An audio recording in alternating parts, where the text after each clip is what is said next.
Tenemos nueva versión de RetroBat, el sistema de emulación basado en RetroArch con el añadido de emuladores standalone que funciona bajo Windows.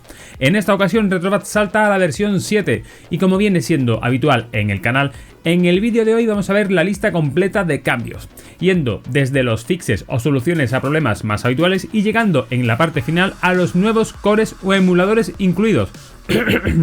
Con algunas sorpresas. No me enrollo más, así que sin más dilación, empezamos.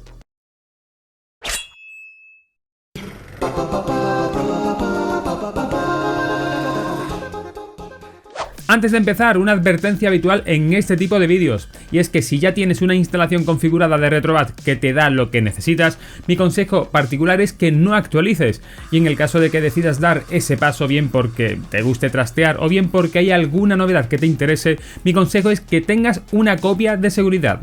De ese modo, si no te funciona o no te convence la nueva versión, tienes siempre la opción de dar un pasito atrás y recuperar lo que ya tenías. Sé que me repito con esta parrafada, pero es que luego llega gente a la zona de comentarios quejándose de que no le funciona la nueva versión o tienen problemas y que lo han perdido todo. Ahora sí, empezamos. La primera sección típica en estos vídeos de novedades es la sección de fixes o soluciones a problemas. Como siempre, de todas las secciones veréis la lista completa aquí a la izquierda y de esta sección de fixes destacaríamos. En primer lugar, tenemos varias correcciones en cuanto a mandos se refieren, como la configuración de controles DualSense y Switch Pro con el emulador Dolphin, las pistolas en Flycast standalone o la configuración de controladores tipo Genesis para el controlador 8-Bido M30, para que funcione tanto en D-pad como en modo Axis. En segundo lugar, para el emulador PCSX2 se corrigió la carpeta Save States para habilitar los Save States en la interfaz de RetroBat.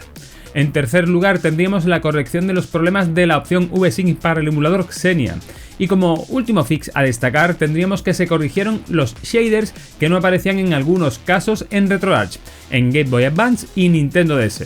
La segunda sección, también obligada, es la sección de actualizaciones, y es que un salto en la versión de RetroBat implica, sí o sí, una renovación de sus emuladores. En esta ocasión, esta actualización afecta a los emuladores standalone en su mayoría, yendo desde el clásico ScumVM, que cambia a la versión 2.9.0, pasando por PCSX2, que se actualiza a la versión 2.3.83, actualización de emuladores de portátiles como Vita 3K, Lime 3DS, Melon DS o PPSSPP, y llegando a la actualización de MAME64 y Libretro MAME a la versión 0.273. La tercera de las secciones que tocaremos es la sección de nuevas características en este RetroBat 7, y es que esta nueva versión tiene una lista bastante completa de cambios. De dicha lista podríamos destacar, por un lado, características que afectan al emulador Dolphin, como opciones agregadas de layout para los controles en el sistema Wii cuando usamos la emulación del controlador de GameCube. También tendremos nuevas características para PCSX2, emulador de la consola PlayStation 2, como el añadido de la sección de velocidad de emulación o la corrección de las opciones de parches de pantalla completa sin entrelazado, así como mostrar la GUI del emulador. En RDPCS3 se incluyen asimismo nuevas funciones, como la opción de ejecutar un juego desde un archivo .m3u especificando el Game ID, opción para mostrar o ocultar la GUI del emulador y el añadido de las extensiones .lnk. Y por último, en lo relativo a Technoparrot, tendremos una batería de novedades, yendo desde la configuración automática de controlador o pistolas, pasando por la automatización del borde de Sinden con Reshade y acabando con el incluido de Demon Shooter como opción de varias pistolas. En cuanto a otras funciones que tendremos en este RetroBat 7, destacaríamos en primer lugar una nueva manera de administrar los volantes para los emuladores Flycast, PCSX2, Model 2 y Model 3, donde los usuarios ahora pueden mapear sus volantes usando para ello archivos IML. En segundo lugar, se eliminan Citra Canary y Yuzu Early Access.